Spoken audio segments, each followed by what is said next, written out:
네, 안녕하세요. 제가 헬기를 제대로 한번 다루겠다 말씀을 드렸었는데 드디어 오늘 다루려고 합니다.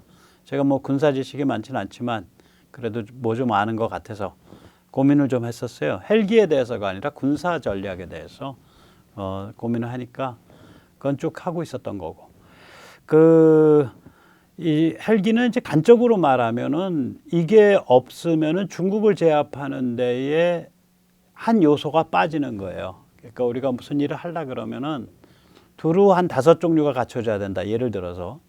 근데 그 하나가 빠지면은 그걸 그 최소 요소에 의한 한계 법칙인가 뭐 그러죠. 최소 요소의 법칙. 그러니까 그 빠진 거에 의해서 나머지도 빛을 못 발휘하고 기능을 제대로 못하는 헬기가 그런 종류의 물건입니다. 자, 먼저 세뇌 탈출, 자유구독료 부탁 말씀 올립니다. 세뇌 탈출은 아시다시피 광고가 잘 붙지 않습니다. 붙더라도 좀 나중에 붙습니다. 도와주시면 보다 좋은 컨텐츠로 찾아뵙는 데 커다란 힘이 되겠습니다. 이 헬기가 제대로 돼야 중국을 제압합니다. 그런데 이게 이제 문재인 취임 1년 만에 황당한 사고가 났어요. 문재인 때문은 아니고요. 에어콥터인가 유로콥터인가 우리 저쪽 에어버스 쪽이죠. 프랑스 쪽 회사. 예, 그쪽 수리온이랑 결합했던데 거기서 물건을 잘못 보내줘가지고 불량품을 보내줘서 비극적인 사고가 있었습니다. 한번 직접 보시죠. 헬기가 날아오르다가 저 날개 로터가 통째로 빠집니다. 그리고 추락을 했죠. 다시 한번 날아오르다가 날개가 통째로 빠지고 추락을 합니다. 그래서 이제 나중에 현장 조사를 아주 뭐 주도 면밀하게 했다고 하는데 거기에 약간 좀 의혹이라 그럴까 이제 풀리지 않는 수수께끼가 있어요. 뭐냐면은 그때 숨진 우리 장병들이 화재로 숨졌습니다. 화재로 숨졌어요. 그래서 이제 과연 그 헬기에 연료 누출, 비상시에 연료 누출 같은 거가 저절로 딱 막아지는 이런 시설이 있어야 되거든요. 그런 게 제대로 돼 있었냐. 그걸 가지고 또 그것이 국군 쪽에서 요구사항을 안 적어서 안 했다. 그래서 카이가 안 했다. 혹은 국군은 요구사항을 그렇게 줬는데 카이가 안 했다. 혹은 했는데 제대로 작동을 안 했다. 뭐 복잡해요. 얘기가 굉장히 복잡해요. 아무튼 비극적인 사건이었습니다. 그리고 추락 자체는 그러니까 유럽에서 온 불량 로터 마스터, 그러니까 올라가는 기둥, 회전하는 기둥, 로터 마스터가 불량이었는데 그게 부러졌어요. 파열해 갖고 날아가 버린 거예요. 추락 자체는 그건데 이유는 사망 원인은 화재에 의한 사망이었습니다. 비극적인 사건이었죠. 이렇게 헬기는 인기도 없고 탈도 많은 거예요. 그런데 이 물건이 이제 어떤 수리온 같은 경우 어떤 문제가 주로 이때까지 지적이 되냐면 결국 진동, 균열, 파워 이 셋인데 진동과 균열은 하나입니다. 진동 및 균열 그리고 파워. 진동이 너무너무 심하다. 이거 최근 상당 부분 해결을 했습니다. 그다음에 진동 때문에 기계 고장이 잘 나고 기체가 균열이 갈 정도다. 이것도 최근 상당 부분 해결했습니다. 그다음에 이제 해결하지 못하고 있는 게 엔진 힘을 못 쓴다인데 이게 원래 오리지널이 쿠거라는 모델이에요. 유럽의 쿠거라는 모델인데 오리지널은 엔진이 터보메카의 마킬라 1A1이라는 엔진일 겁니다. 이거 두 개니까 이제 하나가 1500마력 정도인데 그 두 개에서 한 3000마력, 3200마력 정도까지 감당하는 그러한 변속기였어요. 그런데 여기에다 대고 이제 우리가 좋은 엔진을 채운 거예요. 더 센 거를 제너럴 일렉트릭 T700 GE702를 채웠습니다. 이게 거의 2000마력 나옵니다. 그래서 결국은 엔진에서 나오는 힘을 변속기가 다 못 받아줘요. 그것 때문에 엔진 출력을 제한해서 사용을 합니다. 그런데 이 엔진을 전제로 하고 몸집을 비행기를 키워놨기 때문에 헬기 이 동체를. 그런데 엔진을 힘을 다 못 발휘하니까 이게 약간 굼떠지죠. 가속도 늦고 뭐 상승 속도도 늦고 여러 가지가 굼떠지죠. 그래서 이제 문제 원인을 보면 그 당시에 그럼 카이가 좀 더 괜찮은 헬기 회사랑 좀 손을 잡고 하지 그랬냐. 근데 이 헬기가 손을 잘 안 잡아줘요. 의외로 손을 안 잡아줍니다. 그래서 그 라인업을 할 수 있는 데가 기술 제휴를 할 수 있는 데가 드뭅니다. 그 당시엔 특히 그랬어요. 요새는 이제 우리가 올라서니까 뭐 보잉도 손잡자 그러고 그 바이퍼라고 그 보잉은 이제 아파치일 거예요. 아파치 쪽도 손잡자 그러고 바이퍼도 손잡자 그러고 뭐 여러 군데서 손잡자 그럽니다. 우리가 올라서니까 얘들 더 올라서면 자기들 그냥 차고 들어오니까 차라리 그냥 우리 아래 그 협력업체로 키우겠다 이런 이제 그 제안이 들어옵니다. 요새는. 그러나 수리온을 개발할 당시만 해도 얘들 키웠다 큰일 나 그래가지고 손을 안 잡았어요. 그래서 손 잡는 데가 굉장히 제한됐었고요. 그런데다가 경험이 없으니까 아무래도 이 그 터보 메카 엔진 가지고는 마음에 안 드니까 이게 블랙호크급 엔진, 이게 블랙호크를 염두에 둔 거예요. 수리온이. 겉으로는 뭐 500MD를 대체한다 뭐 이랬지만 실제로는 블랙호크가 그 엔진 성능으로 보면 아파치랑 같습니다. 바이퍼랑 같고요. 블랙호크, 아파치, 바이퍼가 다 엔진 성능이 두 개 합치면 한 4,000마력 나오는 그런 중형, 그러니까 미들급. 그때 중은 무거울 중이 아니라요. 그 미들급입니다. 미들급 헬기들이에요. 미들급 중에 이제 딱 빵빵한 헬기들이에요. 그것을 염두에 두고 이제 그 GE T700 엔진을 쓴 거예요. 엔진을 좀 과욕을 부린 거죠. 그러면 그걸 엔진을 그렇게 썼으면은 변속기를 해줬어야 될 거 아니에요. 변속기 하는데 유럽 쪽에서 그 에어버스 쪽에서 에어콥터인가 에어버스인가 아무튼 그쪽 계열 회사예요. 거기서 변속기 엔진 그 개발하는 거 다 지도해 주겠다 그래 놓고 뭐 이메일이나 몇 장 주고 지도를 안 해요. 그래서 변속기 개발에 실패했죠.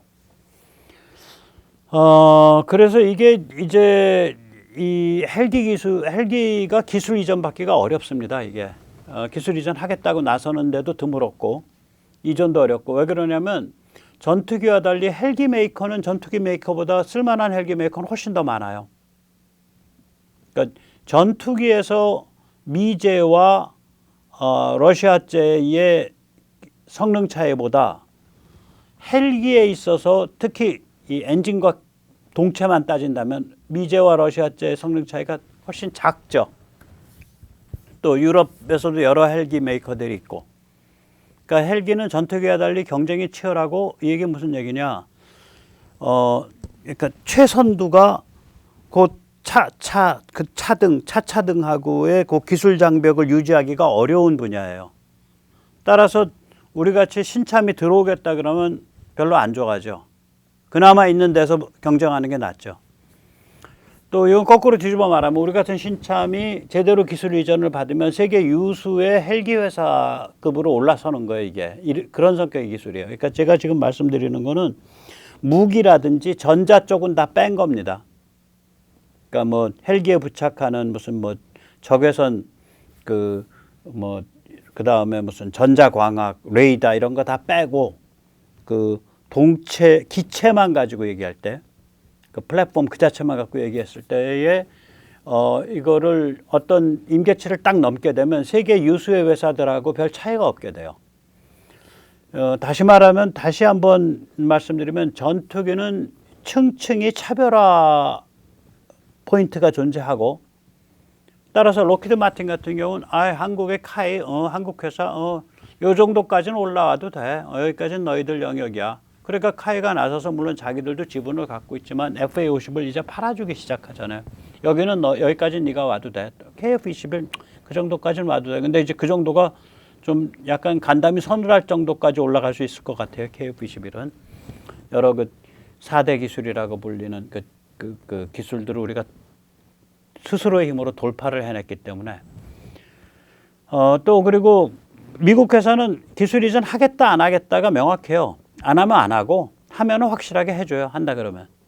그래서 우리가 KF21 할 때도 자기들이 명확하게 4대 핵심 기술 이전 안 해. 나머지는 우리가 어떤 내용으로 어느 정도 분량, 어느 정도 깊이까지 이전하겠어. 그리고 그 나머지 약속은 정확히 지켰어요.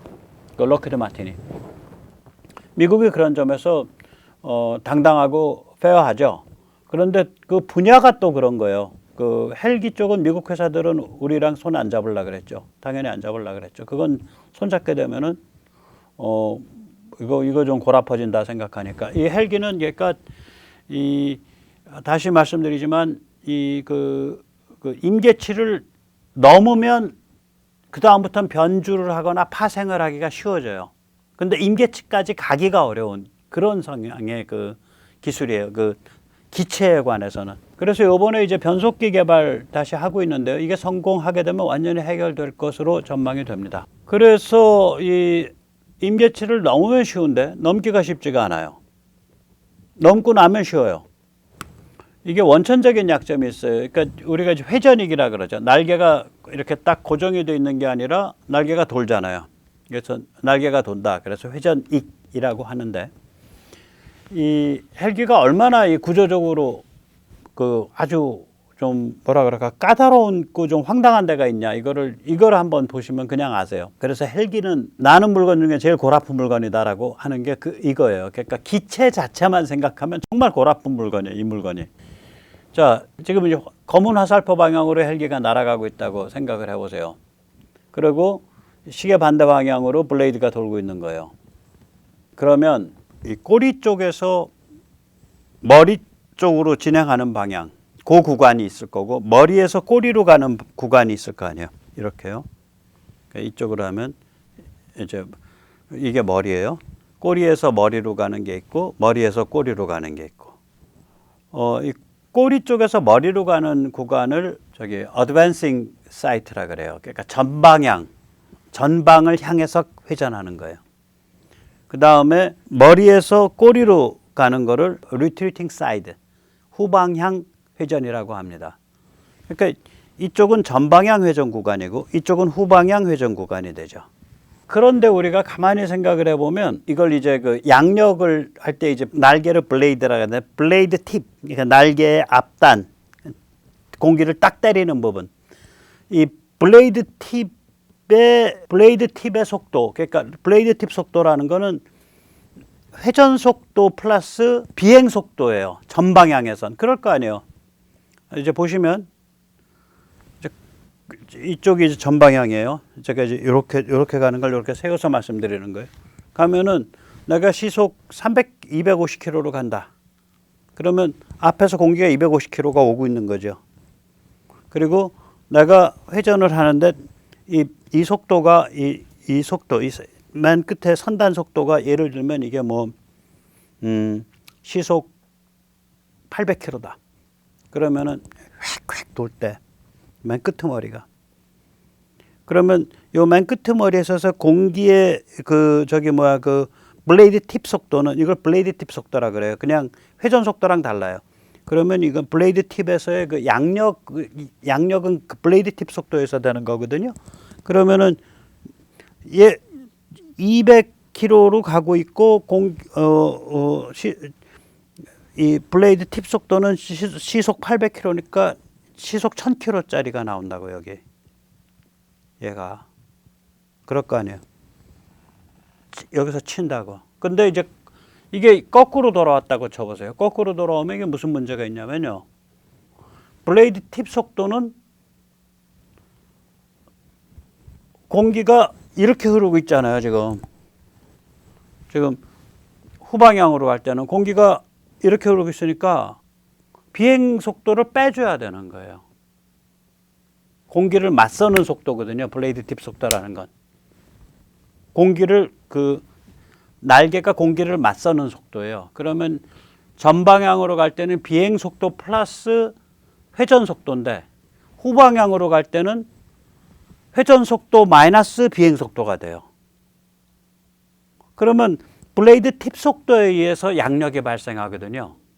그러니까 무슨 얘기가 되냐면 전방향 쪽은 만약에 날개 각도가 전방향일 때와 후방향일 때가 같다라고 한다면 전방향은 뜨고 밑에 방향은 못 떠요. 그러니까 뒤집혀 버려요. 그럼 얘가 어떻게 하는 거냐? 헬기는 이 전방향 회전일 때는 날개를 눕혀요. 같은 날개예요. 눕혔다가 얘가 후방향으로 돌아가면 날개를 세워요. 날개 세우면 양력이 커지니까. 그리고 다시 돌아오면 다시 날개를 눕혀요. 그러니까 얘가 전방향일 때는 날개 눕혔다가 후방향으로 진입하면 날개 세웠다가 전방향 들어오면 날개 눕혔다가 세웠다가 눕혔다가 이걸 하는 거예요. 아주 골아픈 놈이라니까요, 이게. 그래서 이게 무슨 일이냐? 이게 그거예요. 이걸 이제 이 블레이드 팁이 공기랑 딱 만나는 그 각도를 공격각이라 그러고 우리는 받음각이라 그러더라고요. 받음각, 고받음각, 받음이라는 것 같아요. 그래서 고받음각이라 그러면 공격각이 높다는 얘기죠. 이건 angle of attack입니다, 영어로는. 그러니까 이 날개가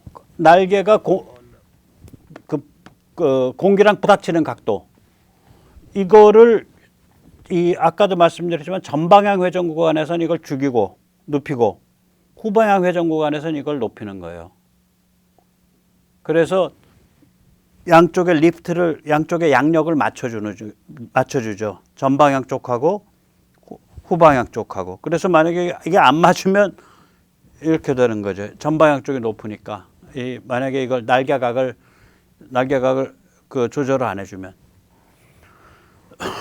그리고 이제 여기서 아까 90도, 그러니까 후방향의 중간 90도에 왔을 때가 이 공격각이 제일 높아요. 최대치예요. 그래서 어느 정도 최대치냐? 이 공격각이 어느 이상 높아지면요, 이게 퍽 꺾이는 변곡점이 일어나요. 그러니까 무슨 얘기냐? 이쪽의 각도고 이쪽의 양력이라 그러면 공격각이 높아지면 양력이 쭉 높아져요. 높아지다가 어느 임계체 떨어지면 툭 떨어져요. 그냥 수직 낙하예요. 이걸 실속이라 그럽니다. 이를 실자, 속도, 속자인데 사실은 속도를 잃는다가 아니에요. 영어는 stall이라 그러는 stall이라고 표현하는데 이거는 속도를 잃는 게 아니라 양력을 잃는 거예요. 그러니까 저는 실양이라고 표현하고 싶어요. stall. 양력을 잃는 거예요. 띄워주는 힘을. 이게 어느 한계치를 딱 넘으면 수직으로 툭 떨어져요. 0으로. 그래서 요게 거의 그 한계치 선을 건드리고 지나가요. 그러니까 후방향 회전 때.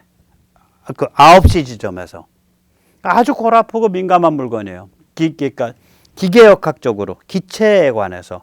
이제 무기라든지 전자 쪽은 제가 일단 얘기를 안 할게요. 여기서는, 지금은.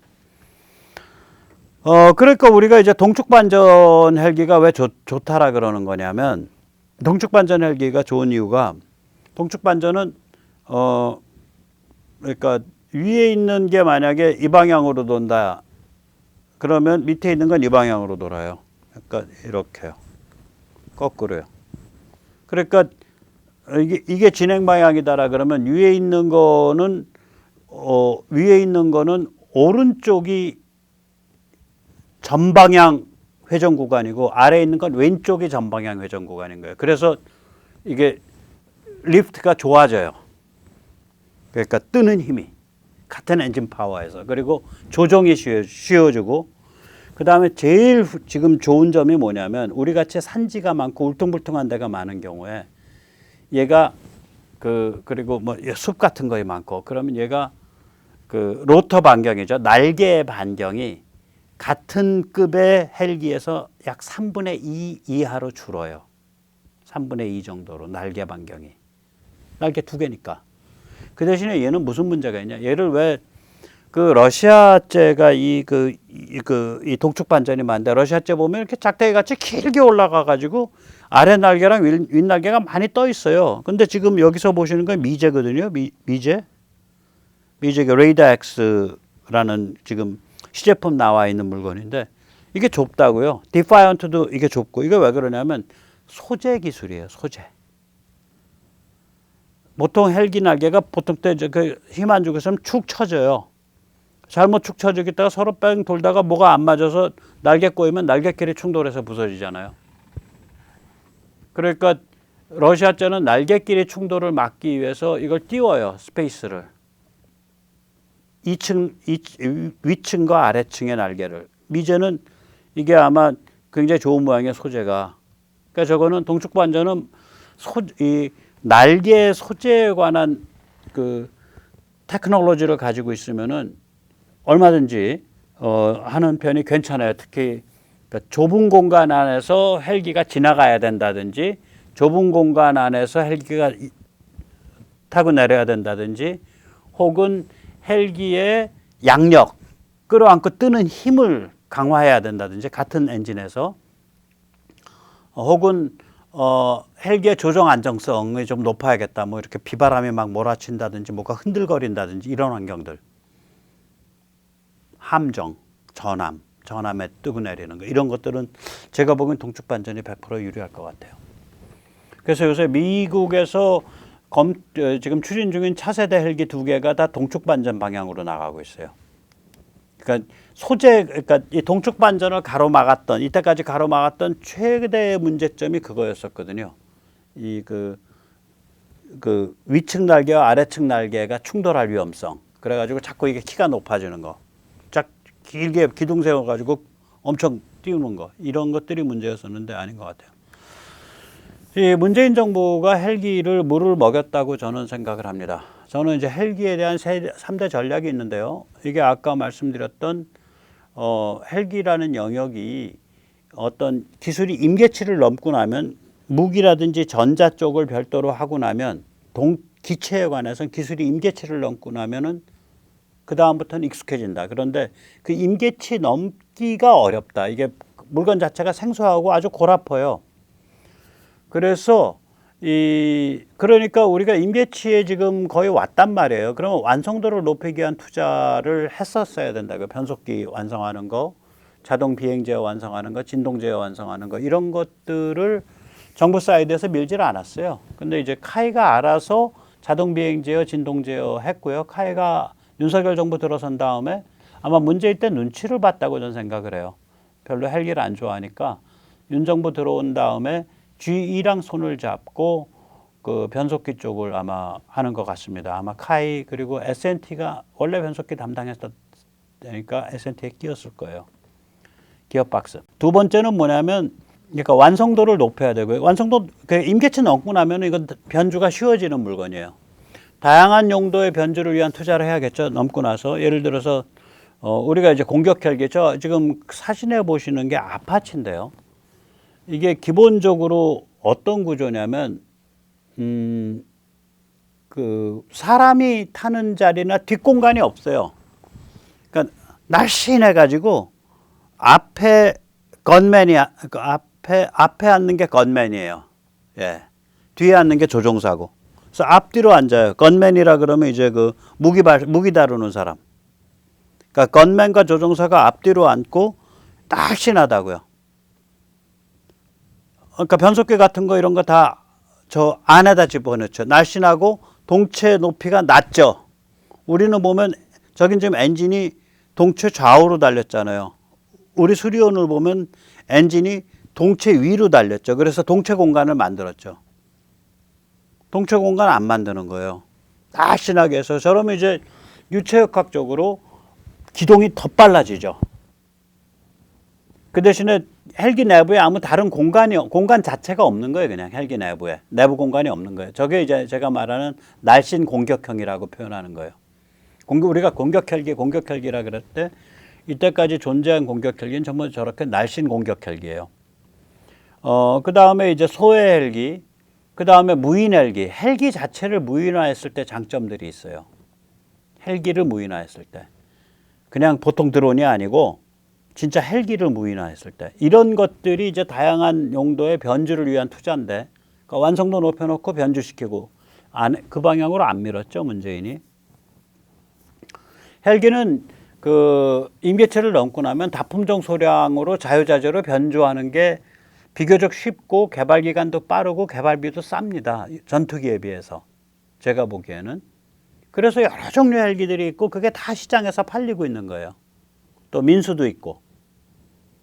그러니까 다품종 소량 자유자재 변주를 할 정도로 딱 그 테크놀로지를 손에 잡아야 돼요. 저는 개인적으로 엔진을 제외한 나머지 모든 것을 다 손에 잡는다. 로터까지 포함해서, 날개 포함해서, 변속기 포함해서 그 정도까지 가야 된다. 엔진은 또 다른 문제니까 그건 한화 에어로 스페이스가 알아서 하실 일이고. 예. 그 다음에 이제 헬기랑 연동하는 드론. 예, 두 종류거든요. 헬기랑 연동하는 드론이. 하나는 에스코트 드론이죠. 뭐냐면 헬기에서 쏘는 건 아닌데 군단 정찰 드론이라든지 혹은 뭐 고고도 무인 드론이라든지 이런 거요. 그러니까 큰 거, 뭐 한 5톤, 10톤짜리, 뭐 3톤짜리 드론 이런 것들이죠. 큰 드론들. 그러니까 헬기 연동 드론 이게 얘들이 헬기가 갈 때 다 앞장서서 다 덮어줘야 돼요. 이거가 언제 미국이 바뀌었냐면 2003년도 이라크 때 바뀌었습니다. 2003년도 이라크 때 미국이 아파치 헬기를 몰고 들어갔어요. 그냥 그 앞에서 정찰 드론이나 이런 거 고고도 정찰 드론 그때는 작은 드론은 없었고요. 전술 현장에서 운영하는 건 없고요. 당시는 드론은 미국 본토에 있는 콜로라도인가 어디에 있는 미국 본토에 있는 그 공군 사령탑에서 원격으로 드론을 조정을 했었어요. 그러니까 육군이 그걸 신청하고 이렇게 귀찮으니까 야 헬기 몰고 들어가 해서 들어갔다가 뭐 벌집이 돼서 한 20대 들어갔다가 19대는 벌집이 돼서 생환을 했고요. 한 대인가가 추락됐어요. 그러니까 그 정도로 아파치가 좋은 거예요. 저게 다 이중화돼 있어서 이쪽으로 엔진 깨지고 뭐 난리 나도 그냥 계속 살아오는 거예요. 그래서 헬기 연동 드론에 대한 투자라든지 에스코트 드론에 대한 투자 문제인 때, 그다음에 헬기 사출 드론, 헬기에서 우리 지금 그 LAH나 수리온이 좋은 게 뭐냐면 뒤에 공간이 있잖아요. 거기에 헬기 사출할 수 있는 그 관들을 많이 달 수 있거든. 거기서 푹푹 사출하면서 간단 말이에요. 그러면 뭐 예를 들어서 한 10대 사출해 가지고 뭐 앞으로 한 20km 더 투다가 뭐 있으면 갖다 그 계속해서 저기 그 레이더 정보 보고 해주고 자살해 가지고 터지고 뭐 이런 거죠. 예, 그래서 헬기 사출 드론이 있어야 되는데 이런 것들을 개발하고 이런 방향으로 밀은 흔적이 없어요. 문재인이 제대로 밀질 않았어요. 시간은 그냥 까먹는 거죠. 저는 그래서 문재인 정부가 헬기 3대 전략을 완전히 외면했다고 봅니다. 저거는 부분적으로 계속 고민은 돼요. 왜 그러냐면 우리의 군부 엘리트가 국방부나 뭐 저기 그 국방연구원 ADD의 그 브레인들이나 이런 군부 엘리트 이런 사람들이 기본적으로 아니까 정부가 저기에 예산을 배정하거나 혹은 저거를 그 드라이브를 거는 거 싫어하더라도 문재인 쪽이 자기들 나름대로 계속 고민이 있어요. 계속 진행을 했는데 진행 속도가 늦어지죠. 그러니까 당연히. 그러면 이제 경량 무장 헬기 이번에 이제 11월에 다 완성되죠. 완성된다는 게 한 3, 4년에 걸친 검증이 다 끝나죠. LAH. 그러면 이거가 언제 된 거야? 이거는 이명박 박근혜 정부 때 이미 다 된 겁니다. 그래서 LAH 같은 경우에는 2017년 6월인가 8월에 이미 시제품 조립에 들어가요. 그러니까 그것도 늦어진 거예요. 그러니까 문재인 정부가 LH를 서두르지 않은 거예요. 그냥 천천히 하세요. 차분히 하십시오. 이거들 그거 그 전에 헬기 사고도 있고 하니까 차분히 하셔야죠. 하면 알아들어야지. 신문은 안 그러면 쫓겨나는데. 그다음 문재인 정부 때 아파치 공격 헬기를 증가를 안 시켰죠. 윤석열 정부는 지금 증가시키려고 지금 추진하고 있고요. 또 문재인 정부 때 아마 변속기 기어박스 개발 투자를 안 했죠. 그런데 민정부에서 그 정부 투자비는 별로 없고요. GE와 민간, 카이 그리고 아마 S&T 중공업 이렇게 해서 지금 진행되고 있습니다. 정부 투자는 별로 없는 걸로 알아요. 그 다음에 이제 민간에서 보니까 이제 헬기 갈 것 같거든. 정부 바뀌어서. 그러니까 자기들이 알아서 선투자하는 거예요.